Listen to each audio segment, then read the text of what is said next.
नमस्कार दोस्तों, कैसे हैं आप। आशा करता हूँ आप अच्छे हो, स्वस्थ होंगे। दोस्तों, जैसा कि आपने थंबनेल में देखा, आज का वीडियो होने वाला है ईपीएस 95 पेंशन स्कीम सर्टिफिकेट को लेकर। दोस्तों, वीडियो आगे बढ़ने से पहले हम एक अपडेट के बारे में बात कर लेते हैं। दोस्तों, अभी जैसा कि हम सभी को पता है, सुप्रीम कोर्ट में मिनिमम पेंशन को लेकर सुनवाई चल रही है। दोस्तों, काफी समय हो चुका है, इस पर काफी बार मांग उठाई जा चुकी है कि मिनिमम जो पेंशन पीएफ की मिलती है उसको बढ़ाया जाए।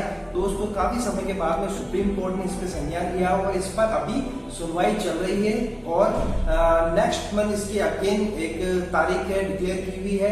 तो आशा यही है दोस्तों कि ये जो मिनिमम पेंशन है ये चांसेस 100% है कि ये बढ़ जाएगी। लेकिन अब वो कितना बढ़ेगी, 3000 4000, डिमांड तो एम्प्लॉइज जो पेंशनर है वो कर रहे हैं कि एटलीस्ट 7,500 तक हो जाए। लेकिन दोस्तों, ये शायद मुश्किल लग रहा है। लेकिन सुप्रीम कोर्ट में इसमें सुनवाई चल रही है, अभी पुख्ता तौर पर कुछ नहीं कहा जा सकता, लेकिन आशा यही है कि एटलीस्ट मिनिमम पेंशन बढ़ेगी जरूर। तो दोस्तों, ये था अपडेट और अब हम वीडियो के बारे में बात कर ले। दोस्तों, इसी से जुड़ा हुआ है पेंशन सर्टिफिकेट। दोस्तों, हम सब जानते हैं मिनिमम पेंशन या मैक्सिमम पेंशन कितनी होती है। जैसा ऑलरेडी हमने पहले वाले वीडियो में देख लिया, मिनिमम 1000 पेंशन है और मैक्सिमम 7500 दोस्तों। लेकिन ये जो पेंशन है इसको लेने के लिए हमें क्या करना होता है, क्या प्रोसेस होता है, और इससे ही जुड़ा होता है पेंशन स्कीम सर्टिफिकेट। तो ये पेंशन स्कीम सर्टिफिकेट क्या होता है, ये किस तरह से लिया जाता है, इसको कैसे अप्लाई करते हैं, कब हम इसके लिए एलिजिबल होते हैं। दोस्तों, सारा कुछ इस वीडियो में आज हम समझने वाले हैं, तो वीडियो को आप अंत तक जरूर देखिएगा। आपको बहुत सारी जानकारी इस वीडियो में मिलने वाली है पेंशन स्कीम सर्टिफिकेट को लेकर।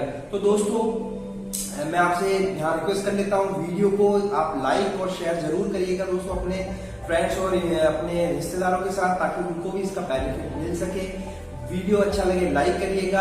अगर आप चैनल पे नए हैं तो प्लीज इसे नीचे लाल कलर के सब्सक्राइब बटन को दबा दीजिए, चैनल को सब्सक्राइब कर लीजिए, पास वाले बेल आइकन को जरूर हिट कर दीजिए, ताकि जब भी मैं कोई नया वीडियो लेकर आऊं तब आप तक इसका सबसे पहले नोटिफिकेशन मिल जाए। तो दोस्तों, बिना देरी हुए आइए इस वीडियो को शुरू करते हैं। तो चलिए दोस्तों, इस वीडियो में हम जानते हैं कि ईपीएस पेंशन स्कीम सर्टिफिकेट क्या होता है, स्कीम सर्टिफिकेट के लिए क्या एलिजिबिलिटी होती है और इसे कैसे प्राप्त किया जाता है और इसका क्या काम होता है। दोस्तों, जैसा कि हम सब जानते हैं, ईपीएफओ के अंतर्गत जब हमारा पीएफ जमा होता है तो वह दो पार्ट में डिवाइड होता है। पहला पीएफ कंट्रीब्यूशन और दूसरा होता है पेंशन कंट्रीब्यूशन। जैसा कि हम यहाँ देख पा रहे हैं, ग्रीन सर्किल में है एम्प्लॉय शेयर, एम्प्लॉयर शेयर, ये जो होता है वो पीएफ कंट्रीब्यूशन होता है, और जो रेड सर्किल में आप देख पा रहे हैं ये पेंशन कंट्रीब्यूशन है, जो हमें पेंशन के रूप में मिलता है। तो दोस्तों, आज हम इसी पेंशन के बारे में चर्चा करेंगे। दोस्तों, वैसे पेंशन पीएफ क्या है और इसको कैसे शेयर कितना कितना होता है, इससे रिलेटेड वीडियो मैंने ऑलरेडी बनाया हुआ है, जो आपको ऊपर आई बटन में मिल जाएगा और नीचे भी मैं इसका डिस्क्रिप्शन दे दूंगा, वहां जाकर आप इसको देख लीजिए, जिससे आपको पीएफ की पूरी जानकारी हो जाती है। दोस्तों, तो मैं ये मानकर चल रहा हूं कि आपको पीएफ और पेंशन की पूरी जानकारी है। अब अगर दोस्तों हम किसी कंपनी में काम करते हैं, चाहे 3 साल या 4 साल, उसके बाद हम एक नई कंपनी में ज्वाइन करते हैं, वहाँ पर हमसे एक फॉर्म 11 फिल कराया जाता है, फॉर्म 11 हमसे भराया जाता है, जिसमें दोस्तों एक ऑप्शन होता है पेंशन स्कीम सर्टिफिकेट का नंबर डालने का। तो दोस्तों, अगर हमने ऑलरेडी अगर पेंशन सर्टिफिकेट लिया हुआ है तो वो वहाँ पर हम मेंशन कर देते हैं। दोस्तों, जब किसी कंपनी को छोड़ते हैं तो हमारे पास में 2 ऑप्शन होते हैं।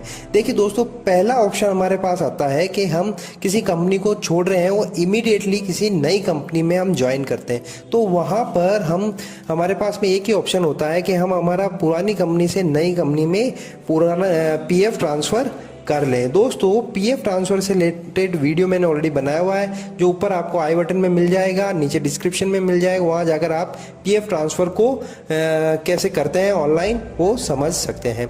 दूसरा ऑप्शन होता है दोस्तों, मैं या कोई एम्प्लॉई किसी कंपनी को छोड़कर इमीडिएटली कहीं ज्वाइन नहीं करता है। हो सकता है कोई भी कारण रहा हो, चाहे उसे पैसे की ज़रूरत हो इसलिए वो कंपनी छोड़ा हो या किसी कारण से वो जॉब नहीं लग पाया हो। अब इस केस में दोस्तों वो आफ्टर 60 डेज वो पीएफ विड्रॉ कर सकता है, यानी फॉर्म 19 जो ऑनलाइन पीएफ विड्रॉल होता है वो फिल करके पीएफ विड्रॉ कर सकता है।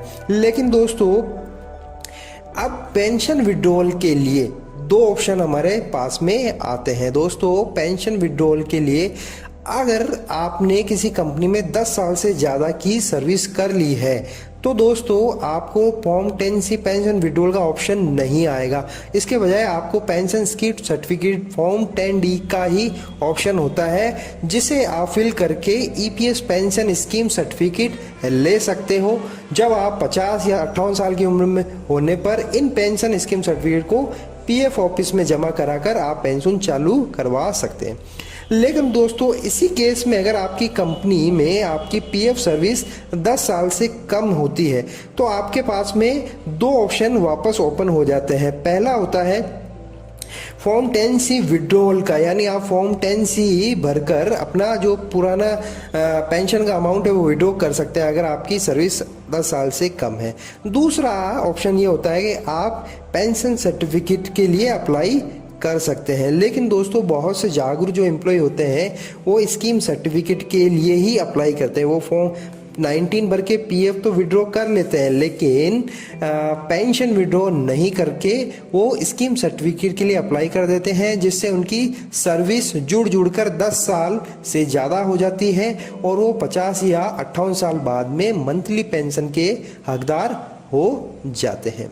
दोस्तों वैसे एक्चुअल पेंशन ईपीएस का कैलकुलेशन कैसे होता है इसका वीडियो मैंने ऑलरेडी बनाया हुआ है, उसको आप डिस्क्रिप्शन में आपको मिल जाएगा, ऊपर आई बटन भी मिल जाएगा, वहाँ जाकर आप पेंशन कैलकुलेशन को समझ सकते हैं। तो दोस्तों पीएफ विड्रॉल करना आसान है और ईजी है और हमें करना भी चाहिए, लेकिन अगर आप पेंशन विड्रॉ कर रहे हैं तो मैं यही कहूँगा कि आप पेंशन विड्रॉ ना करके आप स्कीम सर्टिफिकेट के लिए अप्लाई कर दें।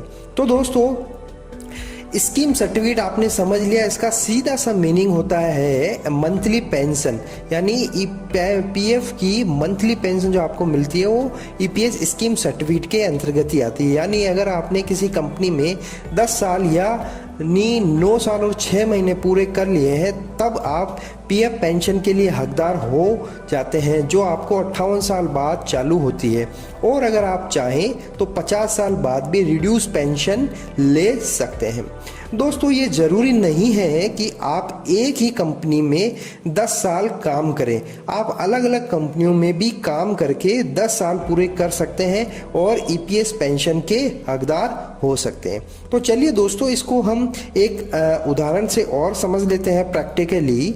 मान लो दोस्तों किसी कंपनी में मैं ये हमारे सामने एग्जाम्पल आ रहा है। दोस्तों मान लो किसी कंपनी ए है जिसमें मैंने 3 साल काम किया है, अब वहाँ से मैं वो कंपनी छोड़ रहा हूँ और कंपनी बी इमीडिएटली मैं ज्वाइन कर लेता हूँ। तो दोस्तों अब यहाँ मैं अपनी पुरानी कंपनी का पीएफ नई कंपनी में ट्रांसफ़र कर सकता हूँ, ऑनलाइन ट्रांसफ़र कर सकता हूँ। इस केस में मेरा पीएफ और पेंशन सर्विस दोनों मेरी नई कंपनी में ट्रांसफ़र हो जाएगी।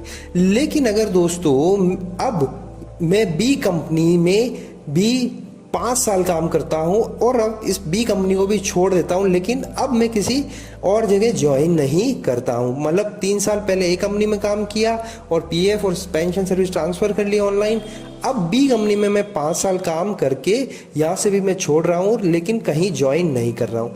तो दोस्तों आफ्टर 60 डेज इस बी कंपनी को छोड़ने के 60 दिन बाद में मैं मेरा पीएफ विड्रॉ तो कर ही लूँगा, लेकिन अब जो मेरी पेंशन सर्विस हो गई है, पेंशनेबल सर्विस जो हो गई है वो 8 साल की हो चुकी है, पहले 3 साल प्लस अब 5 साल। तो दोस्तों इस ऑप्शन में अब मैं मेरी सर्विस चूंकि 10 साल से कम है तो मेरे पास में यहाँ पे 2 ऑप्शन आ जाए। जैसा हमने डिस्कस किया अगर 10 साल से कम है तब हम 2 ऑप्शन हमारे सामने आते हैं। पहला पेंशन विड्रॉ मैं कर सकता हूँ, दूसरा है मैं स्कीम सर्टिफिकेट के लिए जा सकता हूँ। पीएफ विड्रॉ तो मैं कर सकता हूँ, लेकिन अगर 10 साल से कम सर्विस है तो मैं पेंशन भी विड्रॉ कर सकता हूँ, लेकिन साथ में एक ऑप्शन मेरे पास ये भी होता है कि मैं स्कीम सर्टिफिकेट भी के लिए भी एलिजिबल हो जाता हूँ और वो मैं अप्लाई कर सकता हूँ।